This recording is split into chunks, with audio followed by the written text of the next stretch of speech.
Stop being available to your clients all the time. So কাস্টমারকে service দিবেন, এটা অবশ্যই ভালো। কাস্টমার সার্ভিস পেয়ে সে নতুন করে একটা বিজনেস দিবে আবার, বা নতুন কোনো বিজনেসে আপনাকে হেল্প করবে, ঠিক আছে সব কিছু। বাট তারপরও কিছু সময় সে হচ্ছে একটা মিড নাইটে কাস্টমার আপনাকে টেক্সট দিল, আপনি সাথে সাথে রিপ্লাই দিয়ে একটা ছোট নাম চেঞ্জ অথবা যে কোনো একটা ইস্যুর জন্য আপনাকে মেসেজ দিল, আপনি দিনের পর দিনটা সলভ করতে থাকলেন। সো একটা পর্যায়ে গিয়ে কাস্টমার আপনাকে ওনার নিজস্ব স্টাফ মনে করবে, এবং এই জিনিসটা আপনি প্রতিনিয়ত কাস্টমারকে ট্রেন করে যাচ্ছেন যে আপনি যখনই রিপ্লাই দিচ্ছে, রাত নাই দিন নাই, তখনই আপনি সলভ করে দিচ্ছেন।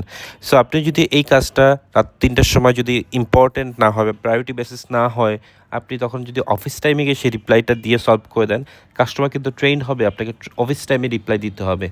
সো এই জিনিসগুলো খেয়াল করলে আপনার এই যে সেলস যে জার্নিটা, এই জার্নিটা আরও বেশি স্মুথ হবে।